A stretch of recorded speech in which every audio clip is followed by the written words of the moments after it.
तो I hope I am audible now. तो आज फिर से सेम थिंग, अपन आज पॉलिटी करते हैं। बेसिक्स ऑफ द कॉन्स्टिट्यूशन से स्टार्ट करेंगे। ऑलरेडी मैंने एक बार कर लिया है, तो उसके साथ एक्स्ट्रा यहाँ पे जॉटेड डाउन नोट्स भी है। नोट्स बोल के समझ सकते हो या हेल्पर्स समझ सकते हो, जो कि रिवीजन के लिए और भी ज़्यादा इजी हो जाएगा। तो लेट्स गो। फर्स्ट क्वेश्चन जो है,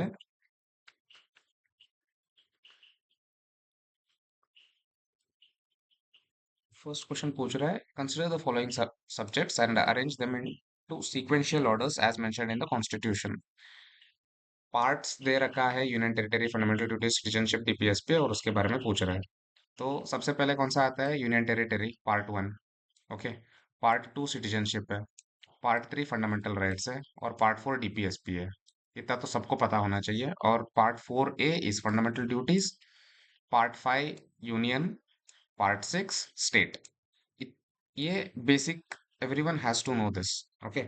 और यहाँ पे union territory part one one, यहाँ पे आंसर फटाक से आ जाता है हमें।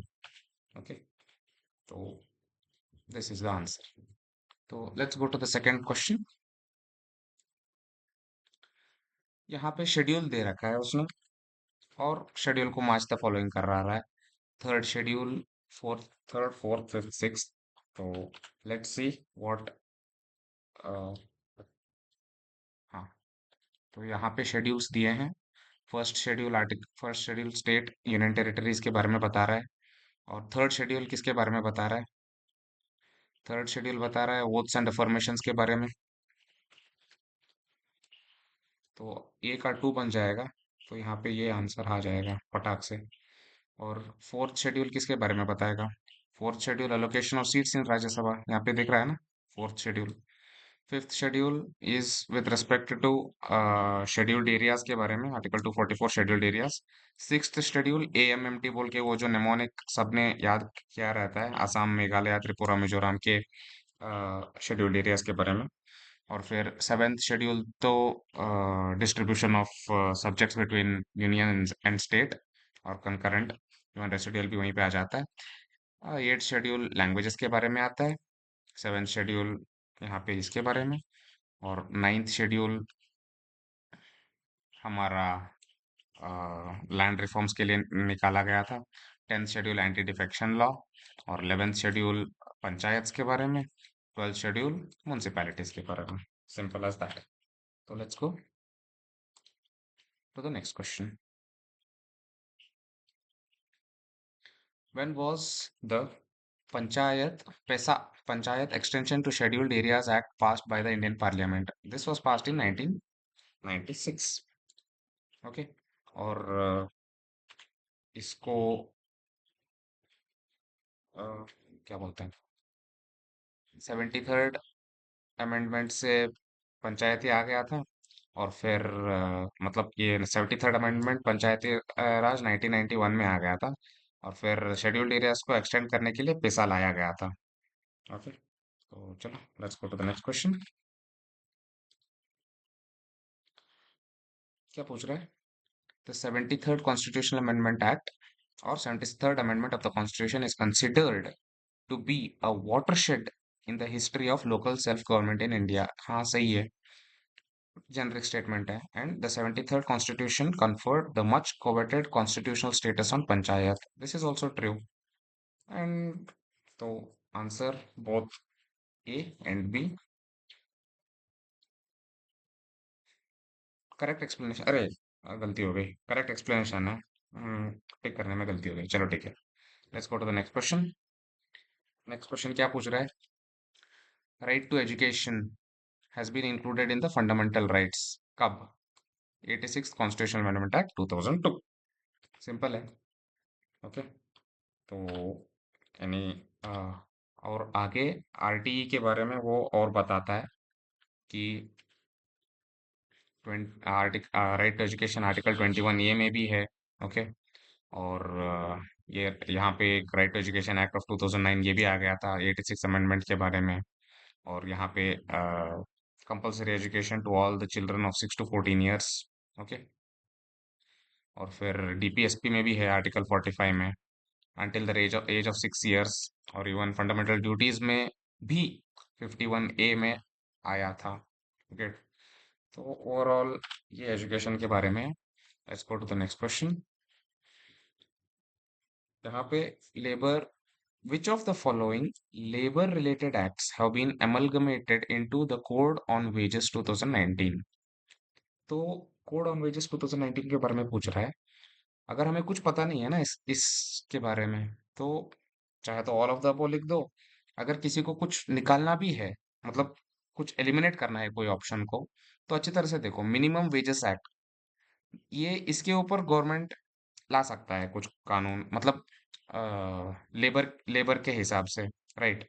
और बोनस, ये भी हम पढ़े थे, ईपीएफओ में पढ़े रहते हैं। इक्वल रेम्यूनरेशन, सभी को इक्वल, हाँ ये भी रहता है। कॉन्ट्रैक्ट लेबर एक्ट जो रहता है ना, ये थोड़ा सा डिफरेंट लग रहा है तीनों में से, क्योंकि कॉन्ट्रैक्ट रहता है, कॉन्ट्रैक्ट मतलब उसके खुद के टर्म्स एंड डेफिनेशंस रहते हैं जो फॉलो करना होता है। तो इसको हम एलिमिनेट कर सकते हैं, उस हिसाब से आंसर थर्ड ऑप्शन आ जाएगा। तो और अगर थर्ड ऑप्शन आ गया तो आंसर यही है। चलो let's go to the next question. Can you show me one free country where there are separate electorates? The British element is gone, but they have left mischief behind। ये ना सरदार वल्लभ भाई पटेल का बताते हैं हमारे यहाँ पे, क्योंकि उन्होंने तो सेपरेट इलेक्टोरेट्स करके डिवाइड एंड रूल का पॉलिसी करने पे लग गए थे। और हाँ, सरदार वल्लभ भाई Patel iron man of India भी है, फर्स्ट डेप्यूटी प्राइम मिनिस्टर है, और होम मिनिस्टर भी है। ओके। सरदार वल्लभ भाई पटेल ने मतलब ऑलमोस्ट,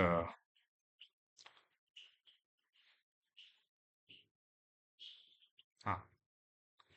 तो चलो let's go to the next question. 166 days, this was what I was focusing upon, नहीं मिल रहा था यहाँ पे। तो सरदार वल्लभ भाई पटेल को, ये सरदार जो वल्लभ भाई टाइटल चीफ और लीडर के बारे में 1926 में दिया रहता है।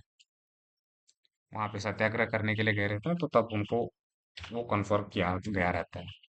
तो चलो let's go to the next question. अभी which of the following is not correctly matched पूछ रहा है, कहाँ कहाँ से हमने प्रोविजंस निकाले हैं। फंडामेंटल राइट्स तो हमने यूएसए से ही निकाले हैं। Directive principle of state policy हमने आयरलैंड से ही निकाला है। रेसिडुअल पावर हम एक्चुअली ऑस्ट्रेलिया से नहीं, हम कनाडा से निकाले हैं। और suspension of fundamental rights Weimar constitution Germany से निकाले हैं। तो दैट्स इट। तो उस हिसाब से यहाँ पे भी मतलब क्या है, हाँ, यहाँ पे दिख रहा होगा आपको, ऑस्ट्रेलिया से freedom of trade between the states, concurrent list, preamble वगैरह लिया है। कनाडा से distribution between centre and state और रेसिडुअल पावर्स। ओके, कंफ्यूज नहीं कराना है। ओके। तो चलो लेट्स गो। तो फिर आंसर, यहाँ पे तो आंसर मिल गए। Let's go to the next question. Which of the following constitutional amendment acts were made necessary made necessary provisions for the implementation of GST? 101st Constitutional Amendment Act, simple सी बात है। Okay. और अगर कुछ ज्यादा information चाहिए तो 102nd constitutional amendment act किसके बारे में बात करता है? वो NCBC, national commission of backward classes के बारे में बात करता है, जो कि 342A में दिया है। ओके। और 103rd कॉन्स्टिट्यूशनल अमेंडमेंट एक्ट किसके बारे में बात करता है? अभी यहाँ पे बैकवर्ड क्लास के बारे में बात करेगा 102nd, 103rd उसका नेक्स्ट स्टेप ईडब्ल्यूएस, 10% रिजर्वेशन जो है ना, ईडब्ल्यूएस में आ जाएगा। 104th क्या करेगा? 104th ये जो एंग्लो इंडियंस रहता है ना, उनको जो रिजर्वेशन देते थे उसको निकाल देगा 104th। तो चलो that's it. Let's go to the next question. Which of the which constitutional amendment act reduced the voting age from 21 years to 18 years? ये 61st कॉन्स्टिट्यूशनल अमेंडमेंट एक्ट 1988 में किया रहता है इसको। Okay, Rajiv Gandhi prime minister थे इसमें। और हाँ, कोई दूसरे अमेंडमेंट्स वगैरह अगर देखना है ना, तो 62nd कॉन्स्टिट्यूशनल अमेंडमेंट एक्ट, ये ट्राइबल रिजर्वेशन के बारे में, एंग्लो इंडियन रिजर्वेशन वगैरह, ये यूजुअली ज्यादा पूछते भी नहीं है। ज्यादातर हमको 67, 61st कॉन्स्टिट्यूशनल अमेंडमेंट एक्ट, फिर 69 कॉन्स्टिट्यूशनल अमेंडमेंट एक्ट वगैरह, मतलब आएगा अभी बाद में, उनके बारे में वगैरह ज्यादा याद रखना चाहिए। अनइम्पोर्टेंट वगैरह स्किप कर सकते हैं। Which of the following articles of the Indian constitution is related to contingency fund of India? ये आर्टिकल 267 है। ओके, तो 267 is contingency fund of India, और 265 जो है ना, वो यहाँ पे बताता है, आर्टिकल ऑफ 265 मतलब लॉ लॉ बनाने के बाद उस लॉ के हिसाब से ही हमको टैक्स कराना है वगैरह, वो बताता है। और article 266 consolidated fund of India, article 267 contingency fund of India. Okay, 265 law के हिसाब से ही टैक्स करना है, 266 consolidated fund of India, 267 contingency fund of India, 268 ये duties which are levied by the union but they are collected and appropriated by the states. Okay, तो ये हुआ। Let's go to the next question. Which of the following cases Supreme Court has held that preamble forms a part of the constitution? Preamble forms the part of the constitution, ऐसा Bombay versus union of India, इन चारों option में से ये हम select करेंगे। और अगर if you want to go a little depth in it, तो प्रियम्बल के बारे में ना थोड़ा सा यहाँ पे देखना। हाँ, पहले ये प्रियम्बल तो याद होना चाहिए। We the people of India having solemnly resolved to constitute India into a sovereign, socialist, secular, democratic republic and to secure all its citizens justice, social, economic and political, liberty of thought, expression, belief, faith and worship, equality of status and of opportunity, and to promote among them all fraternity, assuring the dignity of individual and unity and integrity of the nation. In our Constituent Assembly, this 26th day of 1949, do hereby adopt, enact and give ourselves the Constitution. ये तो याद होना चाहिए by heart. Okay, लेकिन अभी components क्या है कि मतलब जो टाइप ऑफ क्वेश्चंस जो कि पूछ सकते हैं, कंपोनेंट्स कहाँ से, सोर्स ऑफ अथॉरिटी क्या है, हम ही हैं, people of India. Nature of the Indian state बताता है, सॉवरेन है, सोशलिस्ट है, सेकुलर है, डेमोक्रेटिक है, रिपब्लिक है। ऑब्जेक्टिव्स बताता है, justice, liberty, equality, fraternity. Okay, और डेट ऑफ अडॉप्शन 26 नवंबर 1949। इसको एक बार अमेंड किया था, एक बार 42nd में, जहाँ पे हमने सोशलिस्ट, सेक्युलर और इंटीग्रिटी डाला था। पहले थे नहीं ये सोशलिस्ट, सेक्युलर, इंटीग्रिटी, बाद में डाल दिया। और क्वेश्चन के हिसाब से ना, द केसेस जो प्रियम्बल से रिलेटेड है, बेरोबारी केस है 1960 में। ओके, यहाँ पे सुप्रीम कोर्ट मुकर जाता है और यहाँ पे बताता है कि preamble is not a part of constitution of India. Keshavananda Bharati case आता है, केशवानंद भारती में केस 1973 में preamble is a part of constitution of India बोल के बताते हैं। और एलआईसी केस 1995 में इंटीग्रल पार्ट बोल के बोल देते हैं। तो चलो, let's go to the next question. पूरा प्रियम्बल का ही रिवीजन हो गया यहाँ पे, हम बात करते हैं इसे। नेक्स्ट क्वेश्चन है पंचायत के बारे में। This is part 9। कुछ ज्यादा डिस्कशन करने की जरूरत नहीं है इसमें। और पार्ट 10 क्या है? पार्ट 10, तो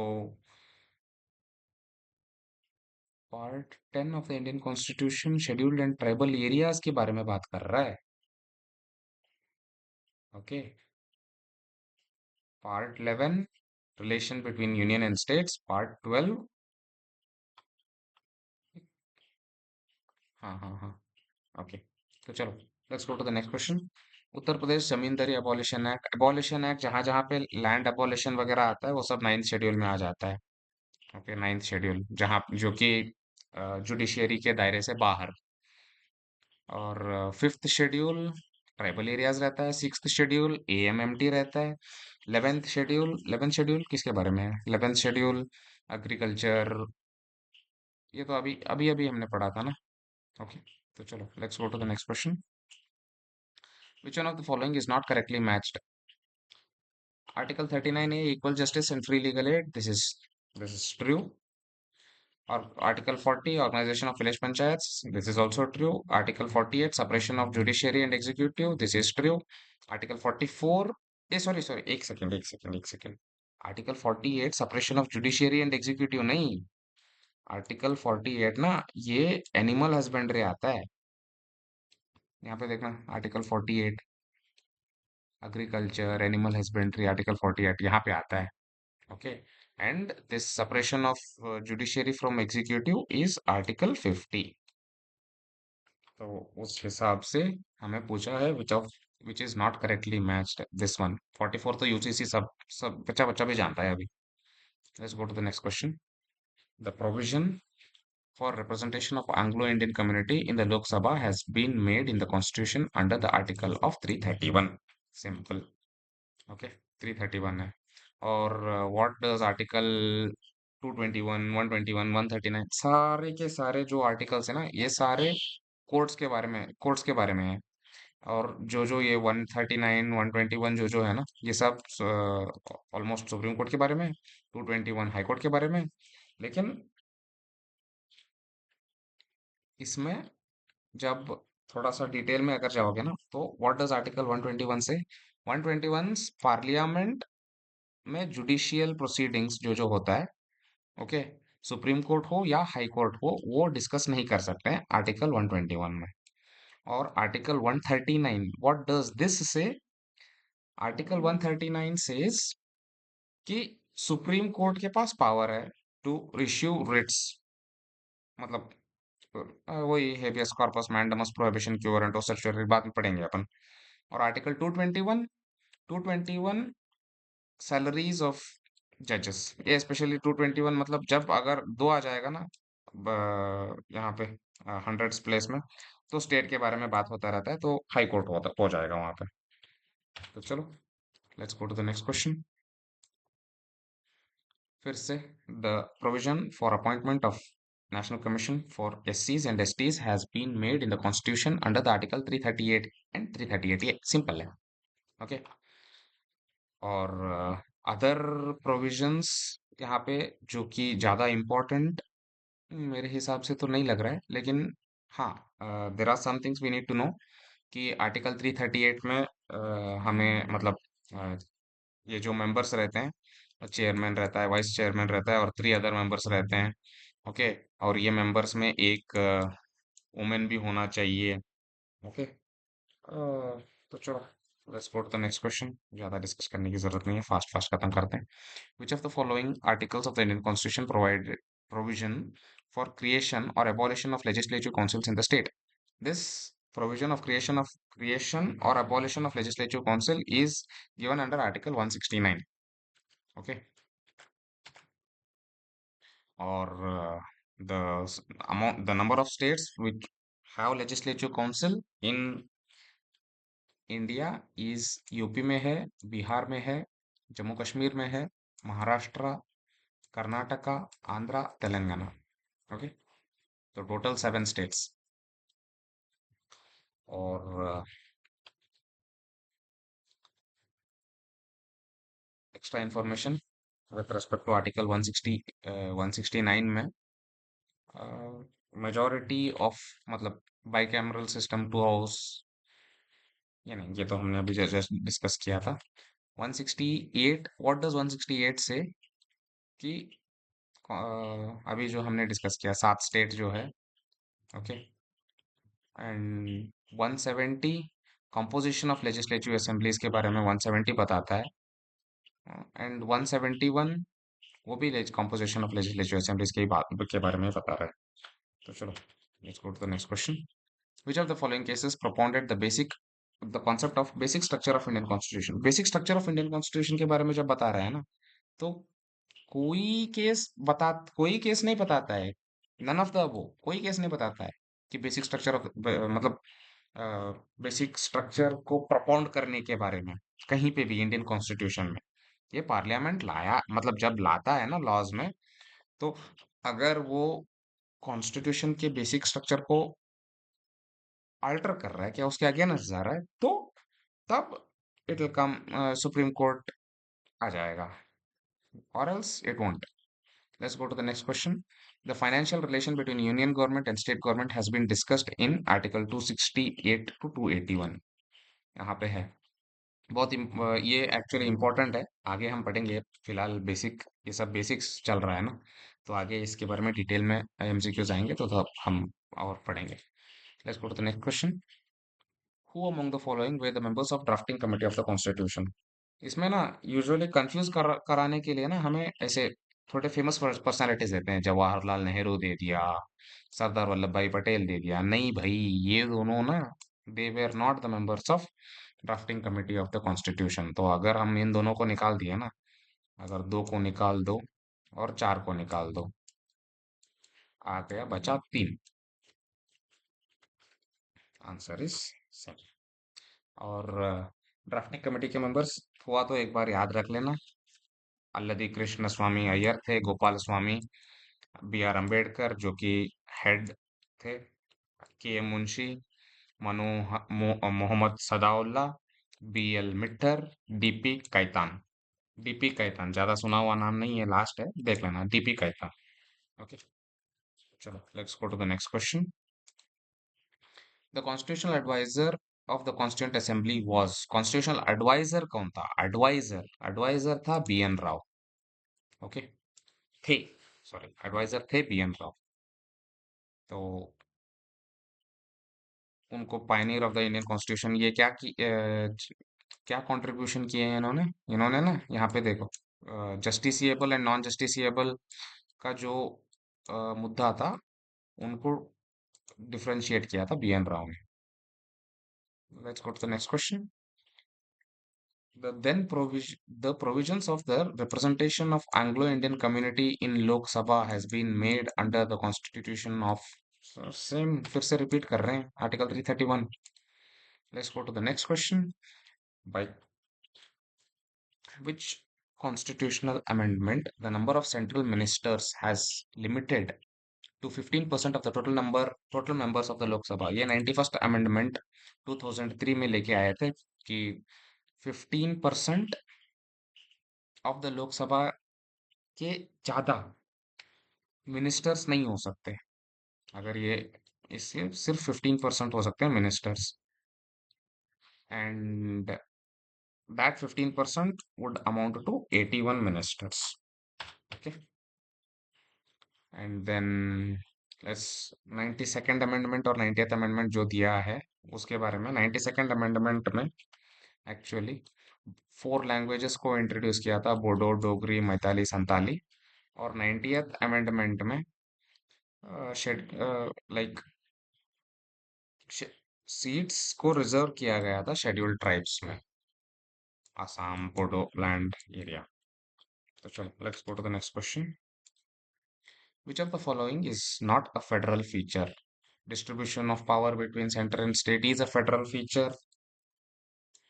Entirely written constitution is also a federal feature. Independent judiciary is a federal feature. Single citizenship is not a federal feature, so single citizenship is our answer. Chalo, let's go to the next question. Under which one of the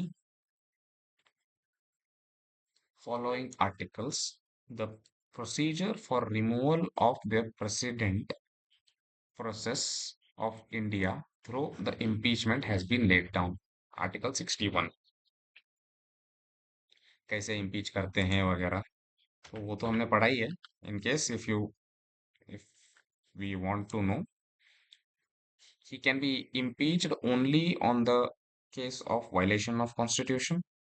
और कहाँ पे भी open हो सकता है, लोकसभा में भी हो सकता है, राज्यसभा में भी हो सकता है। और impeachment charges 1/4 of the members उसको सपोर्ट करना चाहिए, 14 डेज का नोटिस देना चाहिए, और 2/3 of the total members of the house should support it. Okay, और चीफ जस्टिस को का कुछ रोल वोल वगैरह नहीं होता यहाँ पे, क्योंकि जो जो यूएसए में होता रहता है वैसा कुछ नहीं है। Let's go to the next question. Which of the following cases outlined the basic structure of the Constitution of India? Keshavananda Bharti, बच्चा बच्चा जानता है।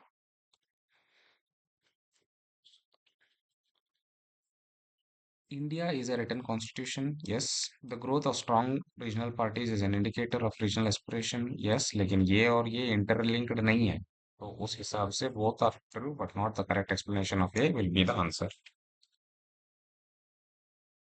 Let's go to the next question. Who can legislate on subjects which are not included in any of the lists? मतलब basically residual powers के बारे में बात कर रहे हैं। रेसिडुअल पावर्स को सेंट्रल गवर्नमेंट कर सकता है, तो सेंट्रल गवर्नमेंट कर सकता है। हाँ, सिंपल है। स्टेट यूनियन लिस्ट में 100 सब्जेक्ट्स है, स्टेट लिस्ट में 61 सब्जेक्ट्स है, कंकरेंट लिस्ट में 52 subjects. Which one of the following articles of the Constitution provides is that the Speaker shall have and exercise a casting vote in case of equality of votes? 100 simple simple questions पूछा है और कुछ ज़्यादा नहीं। चलो।